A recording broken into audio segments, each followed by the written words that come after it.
ओम शांति। हम सब बाबा की मुरली के पीछे दीवाने हुए हैं। मुरलीधर की मुरली से प्यार, बाबा कई बार कहते हैं, जिसका मुरली से प्यार है उसका मुरलीधर से प्यार है। ये ब्राह्मण जीवन मुरली के आधार से ही चल रही है। मुरली ही हमारे जीवन का श्वास है। मुरली का मनन, चिंतन, अध्ययन किस विधि से किया जाए, मुरली के साज और उसमें आने वाले राज, उनको समझ करके ही हम बेगमपुर की बेपरवाह बादशाह की स्थिति बना सकते हैं। बड़ा सुंदर विषय है और मैं समझता हूँ आप सब बाबा के बच्चे जो रोज मुरली का अध्ययन करते हैं, हर प्रश्न का, हर समस्या का समाधान मुरली से प्राप्त हो जाता है। क्योंकि अनेक प्रकार की परिस्थितियां, स्वभाव, संस्कार, अनेक प्रकार की परीक्षाएं हर एक के सामने आती हैं। और अगर उसी दिन की मुरली को हम प्यार से पढ़ते हैं, सुनते हैं, उस पर ध्यान देते हैं, तो जिस दिन जो समस्या आने वाली होती है उसी दिन की मुरली में उसका समाधान होता है। ये भी तो बाबा का चमत्कार है। 50 साल पहले की मुरलियां रिवाइज हो रही हैं। आप सबको मालूम होगा, बाबा ने मुरली तो जिस दिन से आई उसी दिन से सुनाना शुरू किया। 1937 से जब स्थापना हुई और ब्रह्मा बाबा के मुख से शिव बाबा ने जो उच्चारण किए महावाक्य, उन्हें ही मुरली कहा गया। शास्त्रों में तो काठ की मुरली गाई हुई है, श्री कृष्ण को बजाते हुए दिखाते हैं, लेकिन बाबा ने मुरली का बहुत सुंदर रहस्य बताया। जो भगवान के महावाक्य उच्चारण हुए साज के रूप में, वही मुरली हैं। और बाबा जिस दिन से आए, सुना होगा आप लोगों ने इतिहास, पहले बाबा गीता का पाठ करते थे, हाथ में गीता होती थी, और जब शिव बाबा की प्रवेशता हुई तो गीता सामने होते भी गीता का अध्ययन छूट गया और बाबा के मुख से डायरेक्ट वर्शंस निकलने लगे, जिसको मुरली कहा गया। लेकिन वो मुरली जो 37 से 50 तक चली, 50 तक, 1950 तक, उस समय बाहर केंद्र नहीं थे, परिवार था, इसलिए कोई भी प्रिंटिंग नहीं हुई। हमारी दादियों ने नोट्स जरूर लिए, अपनी अपनी डायरी बनाई, और एक एक दादी के पास सैकड़ों डायरियां भर गई। जब बाबा को पाकिस्तान से पार्टीशन के बाद माउंट आबू आना हुआ, तो वहाँ की सरकार ने कहा कि आपके पास जो भी सामग्री है, जो सामान आप ले जाना चाहो, वो सब कुछ ले जा सकते हो।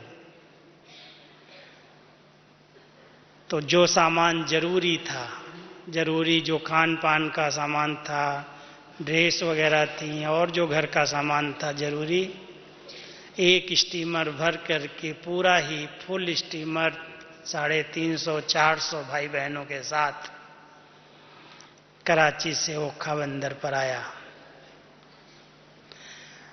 बाबा ने उस समय एक बहुत सुंदर राज मुरली खोली, सुनाई और कहा, बच्चे ये तुमने अभी तक जो मुरलियां सुनी हैं, ये यहाँ ही जमीन के अंदर दबा दिया जाए तो ये द्वापर युग में निकलेंगी और इनसे शास्त्र बनेंगे। समझ गए बाबा की बात? क्यों ऐसा बाबा ने कहा? क्योंकि अगर सभी लोग अपनी अपनी डायरियां यहां लेकर के आते तो उस डायरियों से ही स्टीमर भर जाता। इसलिए कोई भी नोट्स देने नहीं दिए। बाबा ने कहा, एक बहुत बड़ा टैंक मंगवाया, टैंकर, पेटी बहुत बड़ी मंगाई और कहा, जितनी जिसके पास डायरियां हैं वो सब इसमें रखो और जमीन खोद करके तहखाने में जमीन के अंदर उसको दबा दिया, कुछ भी लाने नहीं दिया और कहा, बच्चे चिंता नहीं करो, ये सब शास्त्र बनेंगे इसके आधार से, द्वापर में सब तुमको फिर से मिलेंगे। तो वो चीजें तो आई नहीं।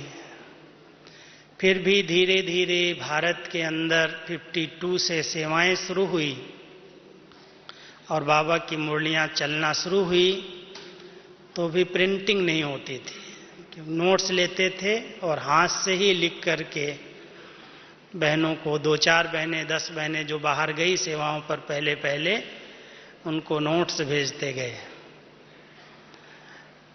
धीरे धीरे मुरली प्रचलित प्रिंटिंग में आई और वो भी पहले थी। जब मैं आया 71 में तो साइक्लो स्टाइल होती थी, स्टेंसिल कटते थे टाइप पर और हाथ से सिंधी में लिखते थे और टाइपराइटर से स्टेंसिल काटते थे। तो 71 में जब मैंने टाइप सीखी उस समय केवल 150 मुरली छपती थी और वो एक स्टेंसिल से काम चल जाता था। कुछ स्थान सेंटर्स बने और वहां पर वो मुरली जाती थी। लेकिन बाबा ने ज्ञान को बहुत धीरे धीरे, जैसे ABC शुरू किया जाए, पहले क्लास का, दूसरे क्लास का, तीसरे क्लास का, ऐसे बाबा ने धीरे धीरे हर बात ज्ञान की स्पष्ट की। और स्पष्ट करते करते जब बहुत अच्छा रिफाइन ज्ञान हो गया, तब बाबा ने फिर मुरली चलाई कि बच्चे ये पुराना ज्ञान शास्त्रों का ज्ञान है और इसको जला दो। उसके आधार से बाबा ने आपको पढ़ाया, इसको भी रखने की कोई जरूरत नहीं है।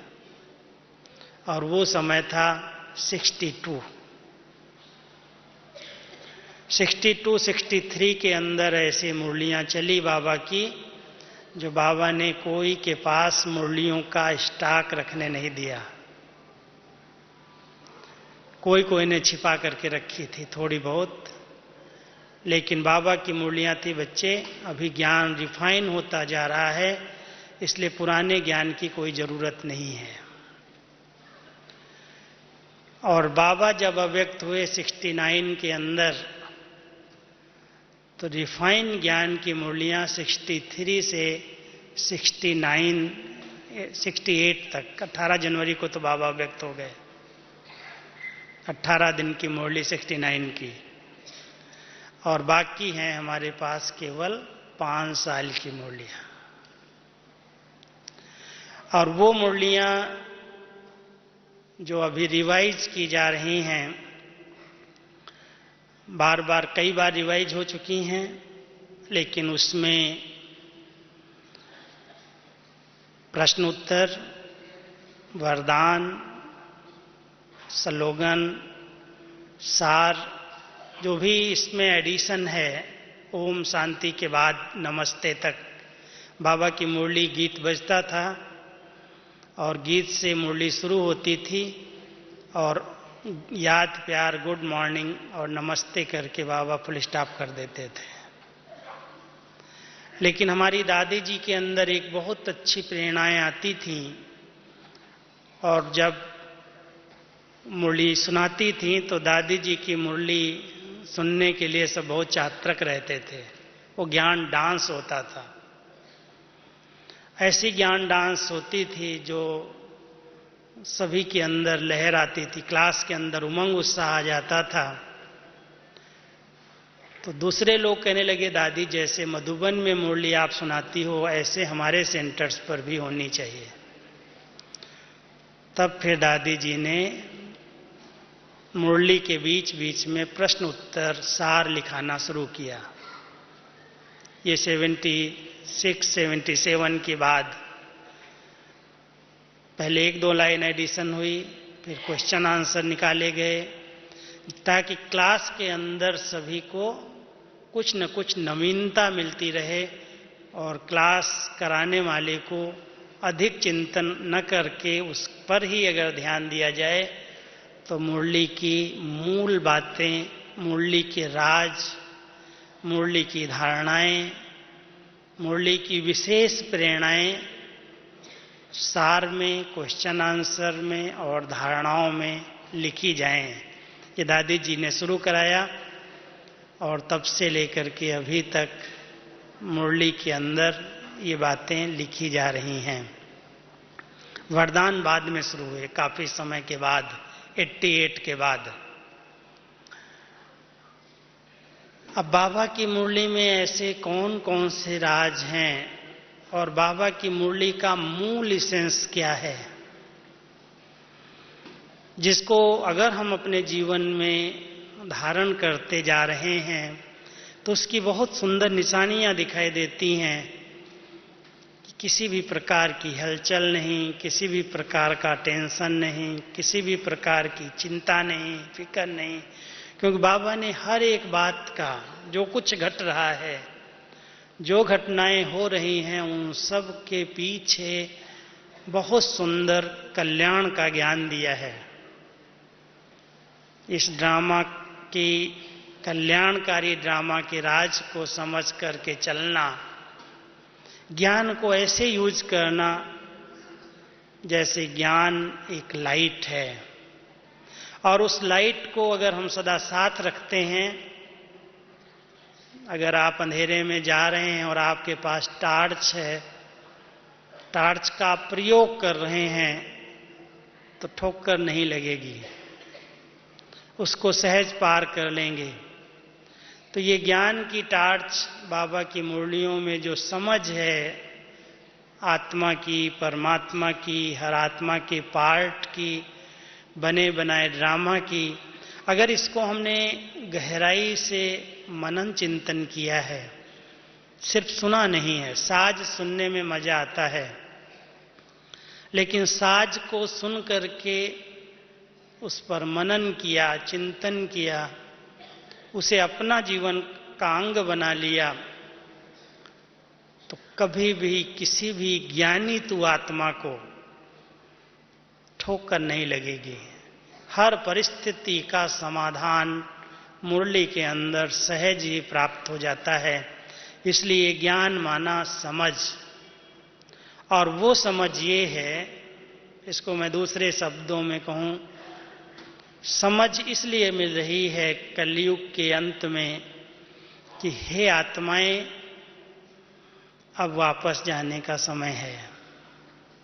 कलयुग का अंतिम समय है, हर आत्मा को वापस जाना है। ज्ञान कहाँ से मिला? मुरली से। और जब वापस जाना है तो जो पुराने हिसाब किताब बने हुए हैं उनको चुकतू करना, नए कर्म बंधन नहीं बनाना। ये ज्ञान है, समझ है। कोई भी किसी के साथ भी पार्ट बजाते हुए यदि हम आपस में बहुत नजदीक का संबंध बना लेते हैं, लगाव और झुकाव में आ जाते हैं, प्रभाव और दबाव में आ जाते हैं, तो उसके साथ हिसाब किताब बनने लगता है। इसलिए आवश्यकता है कि हर आत्मा के साथ पार्ट बजाते हुए, कर्म करते हुए, कर्म क्षेत्र पर खेल खेलते हुए किसी के भी प्रभाव में ना आए, एक के ही प्रभाव में रहें। ये समझ है। और जब ये ज्ञान बाबा हम सबको देता है, ज्ञान की जितनी भी पॉइंट्स हैं ज्ञान की, क्योंकि बाबा की एक ही साकार मुरली के अंदर 4 सब्जेक्ट होती हैं और वो चारों सब्जेक्ट अधिकतर सभी मुरलियों में आती हैं। कोई कोई मुरली में किसी सब्जेक्ट पर विशेष अंडरलाइन होती है, जैसे आज की मुरली में सेवा को बहुत हाईलाइट किया, लेकिन सेवा के साथ साथ बाबा ने एक बहुत सुंदर राज सुनाया, शायद आप लोगों ने ध्यान दिया हो, चल और अचल संपत्ति। जिन्होंने ध्यान दिया होगा उन्हें पता चला होगा बाबा अचल संपत्ति किसको कहते हैं, क्योंकि जितनी हलचल दुनिया के अंदर हो रही है वो संपत्ति के पीछे अधिक हो रही है। जितने झगड़े हैं, जितनी समस्याएं हैं, जितने भी प्रकार के फिक्रात हैं, टेंशन हैं, उसका मूल कारण प्रॉपर्टी है। और आज बाबा ने एक राज सुना दिया कि इस नाटक के अंदर हर चीज, हर बात चल संपत्ति के अंदर आती है, कोई चीज अचल नहीं है। शायद मुरली में आपने अंडरलाइन किया हो, चल और अचल संपत्ति क्या है। बाबा ने कहा अचल संपत्ति, अचल प्रॉपर्टी आपकी केवल परमधाम है, घर है, जो परिवर्तन नहीं होता। आप सब बच्चों का उस प्रॉपर्टी पर पूरा अधिकार है, उसके तुम सब मालिक हो। लेकिन जब जीवन मुक्ति शुरू होती है, सतयुग से लेकर के अभी तक, तो महात्माओं ने जो कुछ पार्ट बजाया है ये सब चल संपत्ति है, आएगी जाएगी। देवता बने, फिर धीरे धीरे परिवर्तन हुआ, क्षत्रिय बने, फिर वैश्य बने, फिर शूद्र बने। सर्व संपत्तियां, सब प्रकार के वैभव, हर प्रकार की प्रॉपर्टी, सब प्रकार से संपन्नता सतयुग के अंदर थी और धीरे धीरे वो कलयुग में समाप्त हो गई। कैसे चल संपत्ति चलती जा रही है, आती और जाती है। कितना सुंदर राज है कि अगर इस बात को कोई आत्मा समझ जाए तो भले आई और गई, आपने कमाई की, मेहनत की, बहुत कुछ जमा किया और अगर कोई कारण से चली गई, नुकसान हो गया, तो आप कहेंगे तो मेरी थी ही नहीं, क्योंकि ये चल संपत्ति आएगी और जाएगी। अगर इतनी अच्छी ज्ञान की बात को हमने समझा है तो क्या स्थिति हो जाएगी? बेपरवाह, बेगमपुर के बादशाह, किसी चीज का गम नहीं रहेगा, क्योंकि ये सब चल अचल का खेल है। हम सब इस खेल के अंदर खेल खेल रहे हैं। अब बाबा के ऐसे राज ज्ञान के समझ करके, ज्ञानी तू आत्मा जो भगवान को प्रिय लगता है, अगर बाबा की मुरली को अगर अच्छी तरह से जीवन में उसने उतारा है, बिल्कुल निश्चिंतता का अनुभव होता है। तो ज्ञान की सब्जेक्ट बाबा की हर मुरली में भिन्न भिन्न रूप से स्पष्ट होती रहती हैं।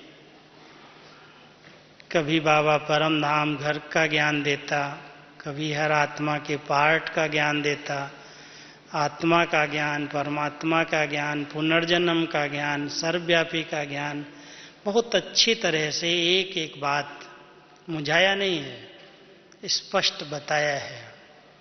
सिर्फ सुनो नहीं, कई लोग मुरली सिर्फ सुन लेते हैं, समझते बस नियम पालन किया अच्छा है, लेकिन उस पर मनन करना, चिंतन करना, स्वरूप में लाना, क्योंकि सुनना माना भोजन खा लेना, लेकिन खाने के बाद अगर उसको हजम नहीं कर पाए तो वो शक्ति का रूप नहीं बनता। और मुरली माना शक्ति और शस्त्र, शस्त्र का भी काम करती है और शक्ति भी देती है। अंदर आत्मा की जो कमजोरियां हैं उन्हें समाप्त करने का शस्त्र केवल मुरली है। मुरली के अंदर बाप रूप से बहुत प्यार है, पालना है।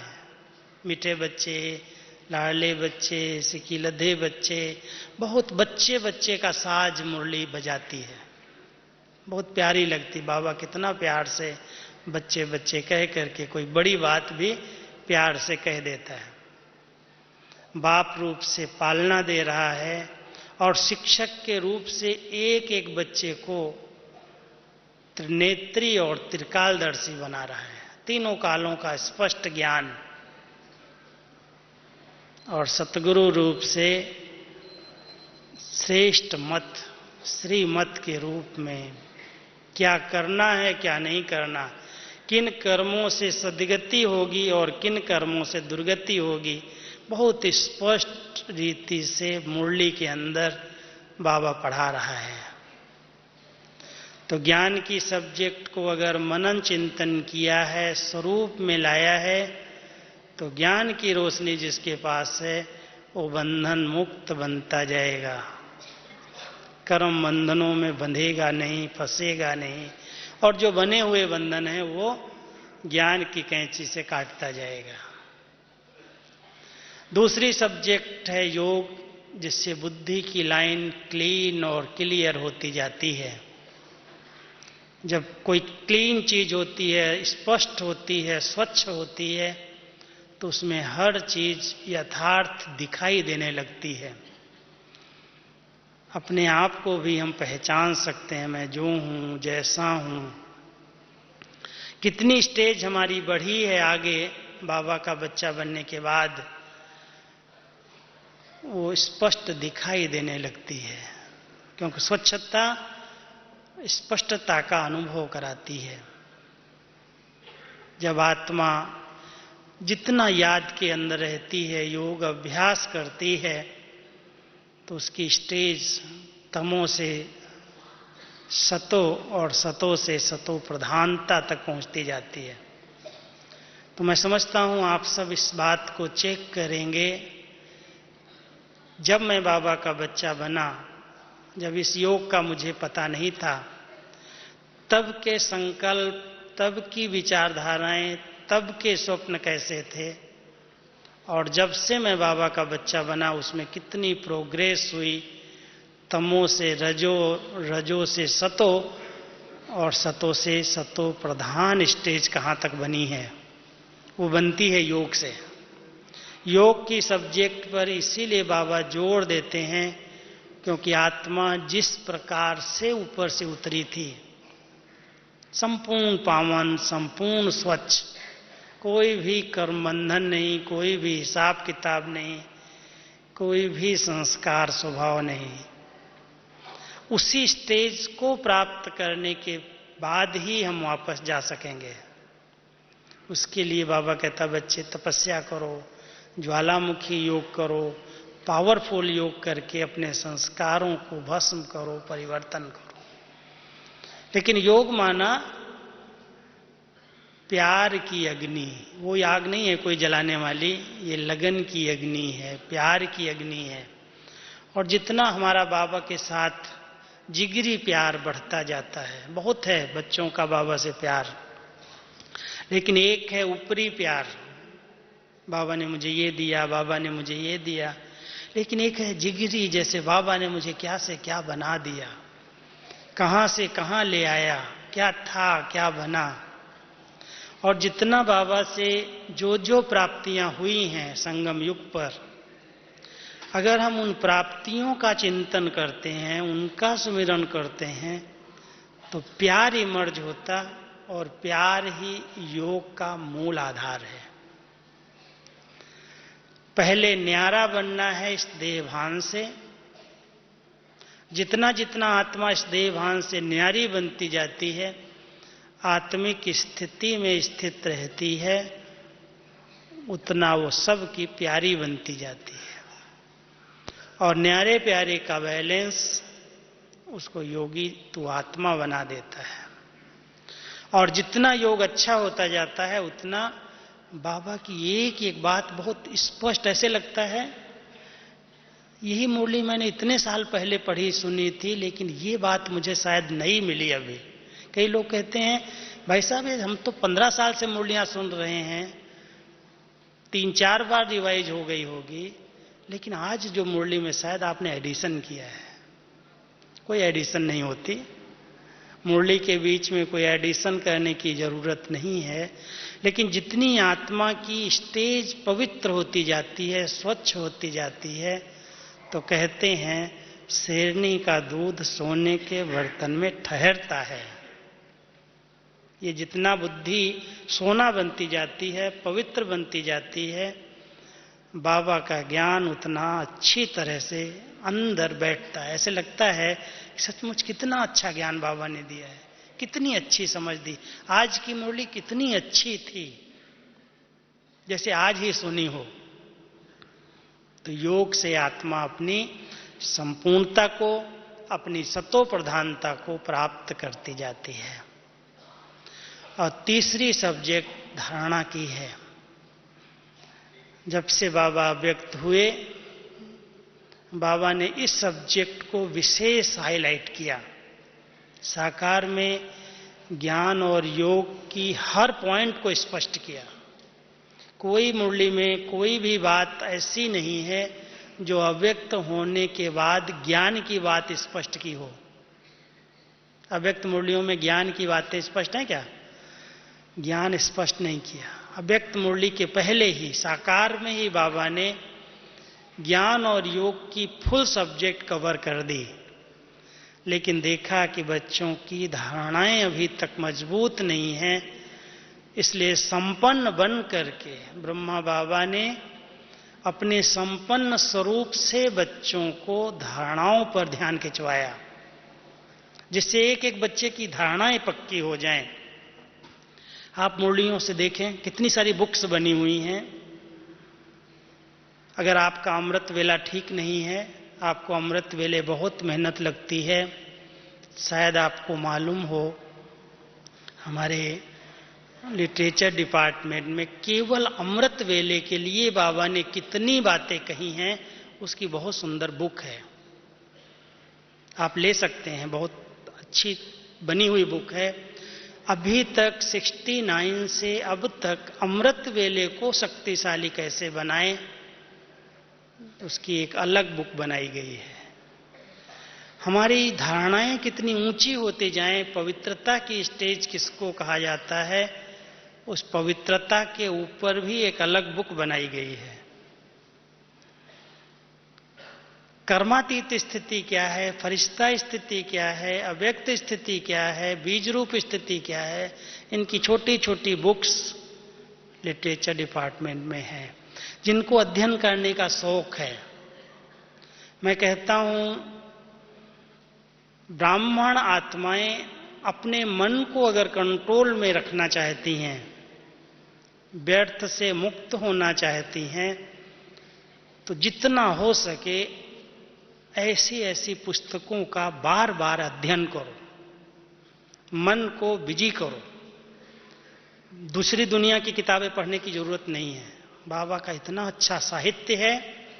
अगर ज्ञान से बुद्धि भरपूर है, ज्ञान चिंतन से, ज्ञान खजाने से भरपूर है, तो व्यर्थ उसमें आ ही नहीं सकता। कहां से आएगा?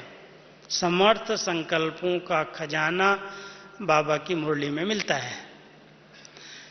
बाबा की मुरली हमारी दादियां आज तक भी 4-5 बार पढ़ती हैं, और मम्मा बाबा की मुरली को 21 बार पढ़ती थी। बार बार उसकी स्टडी, और कोई चीज नहीं पढ़ा मम्मा ने, और सरस्वती बन गई, विद्या की देवी बन गई केवल मुरली का अध्ययन से। एक मुरली ही पढ़ाई है जो राजाओं का राजा बना देती है। एक स्टूडेंट उसको पढ़ करके राजाई पद को प्राप्त कर लेता है, और दूसरा स्टूडेंट मुरली से प्रजापद में चला जाता है। समझ गए कारण क्या होगा? केवल कितना अटेंशन देता है उस मुरली के ऊपर, कितना उसकी वैल्यू को समझता है कि भगवान के महावाक्य हैं, ये मेरे लिए हैं। कई बार कोई अच्छी बात लगती है तो फौरन ध्यान जाता है ये फलाने के लिए बहुत अच्छी है, उसको सुनाई जाए तो बहुत अच्छा है, उसमें परिवर्तन आ जाएगा। दूसरे पर ध्यान जाता है, लेकिन वो बात मेरे लिए है, मेरे काम की है।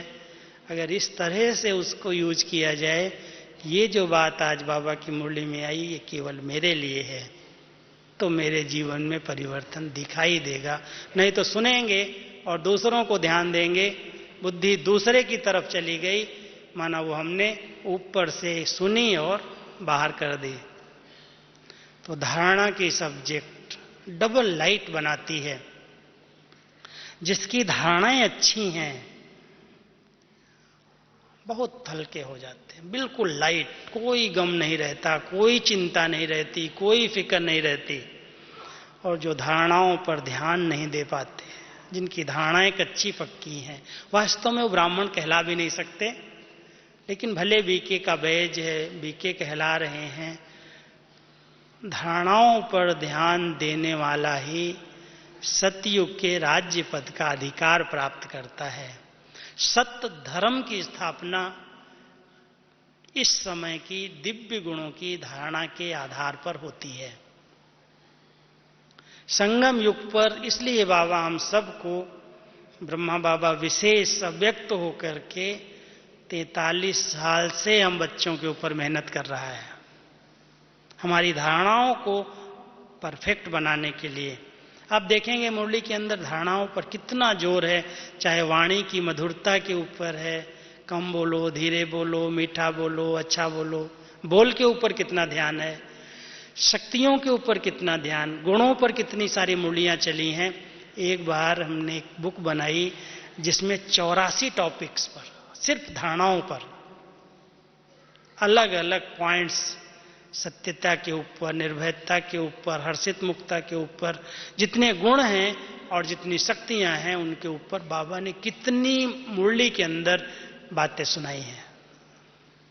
हर धारणा में परफेक्ट बने तब वो देवता बन सकेगा और सत्य धर्म की स्थापना होगी।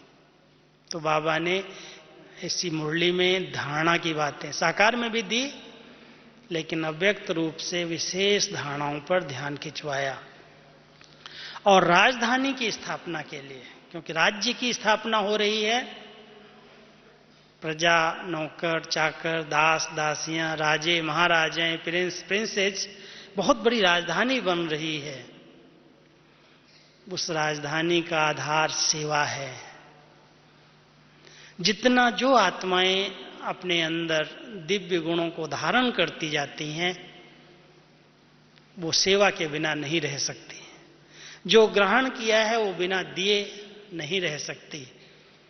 इसलिए बाबा कहता है, जो कुछ पाया है, जो कुछ अनुभव किया है, उसका दान करो, दूसरों को दो।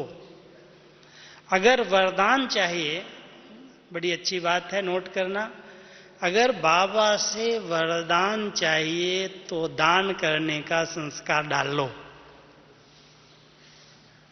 जितना गुणों का, शक्तियों का, ज्ञान का, जो कुछ है उसका दान करेंगे, उस शक्ति का, उस गुण का, उस संपत्ति का वरदान मिल जाएगा। ये आत्मा वरदानी मूर्त बन जाएगी। यही सेवा है, सच्ची सेवा ये है। और इसी सेवा से प्रजा बन रही है, राजाई घराना बन रहा है। जो जितनी सेवा करता है, अब तो बाबा हम सबको वो सेवा का ही विशेष ध्यान नहीं खिंचवाते। संदेश देने की सेवा तो हम सब ने बहुत की है, फास्ट गति से की है, लेकिन संदेश देने के साथ साथ अब बाबा चाहते हैं जो बाबा के वारिस बच्चे हैं, जो माइक बच्चे हैं, वो सेलेक्ट, वो निकलें और उनकी एक आवाज से सबको पता चल जाए कि भगवान इस सृष्टि पर आ गया है। अब हम सबको अपनी धारणाओं के आधार से, अपनी चलन और अपने चेहरे के आधार से, दिव्य गुणों के आधार से, अपने व्यवहारिक जीवन से बाबा को प्रत्यक्ष करना है। ये सेवा का सबसे अच्छा साधन है। सेवा बाबा ने हम सबको 3 प्रकार की एक साथ सिखाई है। अगर केवल हम कर्मणा सेवा करते हैं वाचा पर ध्यान नहीं है या सिर्फ वाचा सेवा करते हैं, मनसा पर ध्यान नहीं है, तो बाबा कहते हैं तुम्हें सफलता नहीं मिलेगी। इसलिए कोई भी एक प्रकार की सेवा करते, तीनों का बैलेंस साथ साथ रहे। हम आपको ज्ञान सुनाएं, हमारी मनसा बड़ी अच्छी हो, शक्तिशाली हो, और हमारे नयन चैन से गुणों का प्रभाव पड़े। इसलिए मनसा से शक्तियों का दान देना है, वाचा से ज्ञान दान देना है, और कर्मणा से गुणों का दान देना है। जब ये तीनों सेवाएं साथ साथ होंगी, बाबा के जब ये सब राज, मुरली के राज हैं, ये सब हमारी बुद्धि में स्पष्ट होते जाएंगे। आप देखेंगे जिसके पास सब बातें स्पष्ट हैं, वो मूंझता नहीं है, वो डिस्टर्ब नहीं होता है, बहुत अच्छी स्थिति में रहता है, और बेफिक्र बादशाह, कोई गम नहीं, कोई चिंता नहीं, जो हो रहा अच्छे से अच्छा हो रहा है। अभी मैं आपको केवल सभी मुरलियों का एसेंस क्या है, क्या बाबा चाहता है, 3 बातों में ही सुनाऊंगा। विस्तार तो बहुत कुछ है, लेकिन सार रूप में 3 बातें हैं। पहली बात है, बाबा चाहता है मेरा एक एक बच्चा अपने बिंदु स्वरूप में स्थित रहने का अभ्यासी बने। बिंदु रूप, मैं आत्मा हूं, विस्तार में मत जाओ। बहुत विस्तार कर लिया, बहुत विस्तार बना लिया। अब विस्तार को सार में लाना माना मैं आत्मा बिंदु हूं, बिंदी स्वरूप में हूं। चलते फिरते ये स्मृति पक्की करो, इस देह से भिन्न हूं, मैं अलग हूं। इसको ही कहते हैं निराकारी स्थिति का अभ्यास। जब बिंदु रूप की स्टेज बन जाएगी तो बिंदु रूप में बाबा की याद स्वतः आने लगेगी। बिंदु बनो, बिंदु को याद करो, और जो कुछ बीत गया उसको बिंदी लगा दो, फुल स्टॉप, उसका चिंतन नहीं करो। ये सभी मुरलियों का सार है।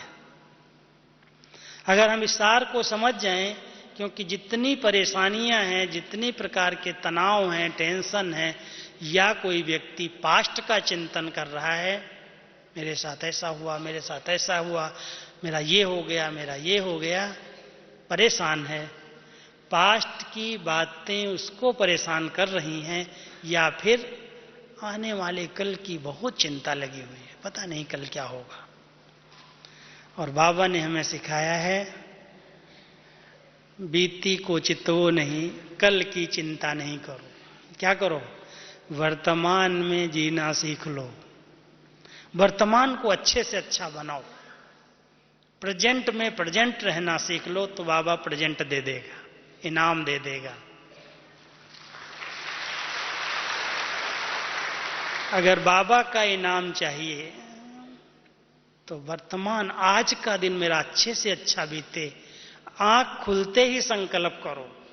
क्योंकि हमारे सकारात्मक चिंतन का प्रभाव जो सवेरे का संकल्प होता है वो सारे दिन में दिखाई देता है। इसलिए बहुत अच्छा दिन बीते, उसके लिए आंख खुलते ही बाबा से ही प्यार से बाबा को देखो, बाबा गुड मॉर्निंग, एक ही शब्द में बाबा को नजरों के सामने ले आओ, बाबा से मीठी मीठी रूह रिहान करो, शक्ति लो, फिर कार्य शुरू करो। सबसे श्रेष्ठ संकल्प है बिंदु बन करके बिंदु से मिलन मना लो। जो कुछ बीता बिंदी लग गई, चिंता करने की कोई जरूरत नहीं है। तो अगर इस प्रकार का ध्यान है तो बेफिक्र बादशाह बन जाओगे। बाबा की मुरली है ही बिल्कुल निश्चिंत बनाने वाली।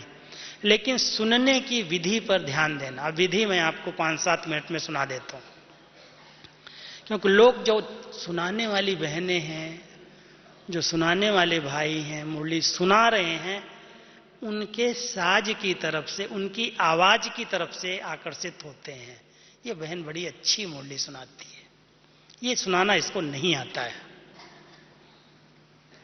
हमारी बुद्धि अगर सुनाने वाले के चेहरे की तरफ जा रही है, सुनाने वाले के बोल की तरफ जा रही है, माना मुझे मुरली सुनने की विधि नहीं आती। भगवान की मुरली, भगवान के महावाक्य कोई के माध्यम से अगर सुनाए जा रहे हैं तो बाबा कहते हैं वो मुरली धारण तभी होगी जब तुम देही बन करके विदेही के महावाक्य सुनोगे। केवल विदेही के महावाक्य मेरे कानों में जा रहे हैं। अगर कोई अपनी एडिशन कर रही हो ना, उस पर ध्यान नहीं दो, उनको सुनो ही नहीं। बाबा क्या कह रहा है उस बात को सुन करके उसका मजा लो, उसका आनंद लो, उसका रस लो और उसमें मगन हो जाओ, मस्त हो जाओ। लेकिन वो तभी होंगे जब देही अभिमानी स्थिति हो, करेक्शन नहीं। क्यों, क्या, कैसे नहीं। इसे बाबा ने क्यों कहा, कैसे कहा? बाबा ने जो कुछ कहा है समय अनुकूल, बच्चों की परिस्थिति अनुकूल, बच्चों को सामने देख करके कहा है। इसलिए आप उसमें क्यों, क्या, कैसे नहीं करो। ये भगवान के महावाक्य हैं, हर आत्मा के कल्याण के लिए हैं। जिस समय जिस आत्मा का उसमें कल्याण समाया हुआ है वही भगवानोवाच्य है।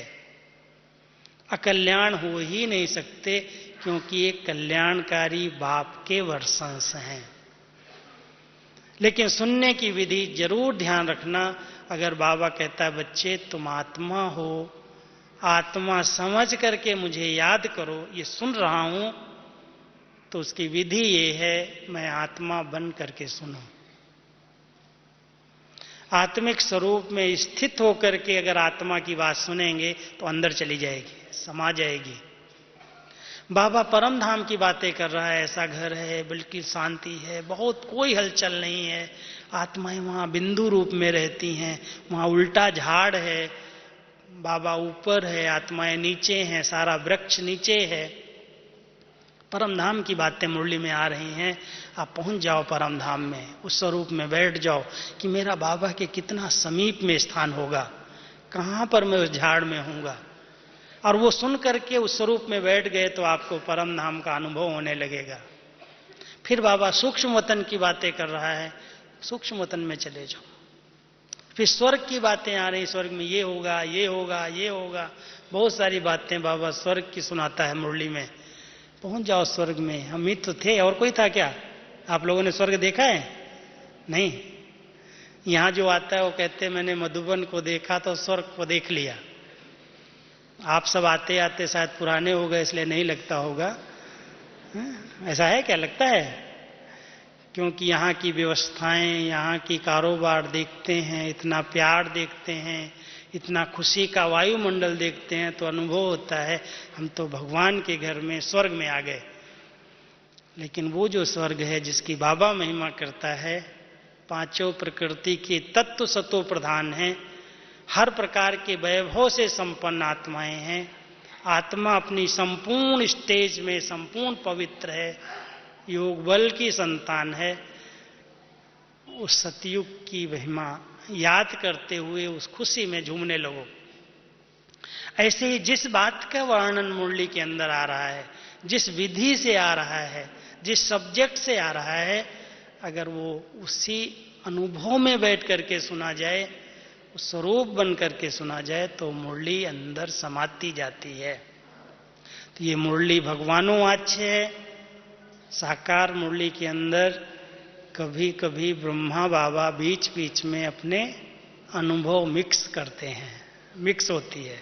ऐसे नहीं सिर्फ डायरेक्ट शिव बाबा की मुरली है, शिव बाबा की भी है तो ब्रह्मा बाबा की भी है। अब इसको थोड़ा सा ये अलग करने की वास्तव में जरूरत हमें नहीं है, लेकिन भावना यही है कि सबको पता चले कि जहां अनुभव आते हैं, बच्चे बाप को याद करना, बच्चे बाप को याद करने से विकल्प, मैं भी पुरुषार्थी हूं, मुझे भी विकल्प आते हैं। अब शिव बाबा थोड़ी कहेगा मुझे विकल्प आते हैं, मैं भी ये कर रहा हूं, मैं ऐसे याद करता हूं, मैं भोजन करता हूं, भूल जाता हूं। ऐसी ऐसी बातें जब मुरली में सुनते हैं तो पता चलता है ये ब्रह्मा बाबा अपने अनुभव सुना रहा है। तो ब्रह्मा बाबा और शिव बाबा के दोनों के महावाक्य हैं, इसलिए हम कहते हैं बाप दादा के महावाक्य। साकार मुरलियां भी दोनों के हैं और अव्यक्त रूप में भी दोनों के ही हैं, तीसरे की नहीं है। दादी का पार्ट संदेशी का है, इसलिए दादी के द्वारा जो मुरलियां चल रही हैं बाबा की, उसमें दादी स्लीपिंग में होती, सो जाती है, उसको कुछ पता नहीं होता। हम बाद में जब दादी जी को मुरली देते हैं तो दादी तुरंत पढ़ती है और उसी समय उनको याद आ जाता है कि बाबा ने ये बोला है, ये बोला है। बाकी डायरेक्ट जब बाबा से अव्यक्त मिलन होता है और बाबा की मुरली चलती है, उस समय दादी को मुरली का पता नहीं होता है। बाबा उनके द्वारा अपना पाठ, दोनों आत्माएं, शिव बाबा के लिए वहां भी नहीं है। शिव बाबा ब्रह्मा बाबा के संपूर्ण स्वरूप को सूक्ष्म वतन से लेकर के दादी के तन में प्रवेश होते, बाप और दादा अव्यक्त रूप में आते हैं और अव्यक्त वाणी उसको हम कहते जो दादी के मुख से चल रही है। तो साकार बाबा की मुरलियों को और अव्यक्त बाबा दादा की मुरलियों को जितना गहराई से अनुभव करेंगे, एक एक बात पर ध्यान होगा कि अमृत वाणी मेरे लिए है।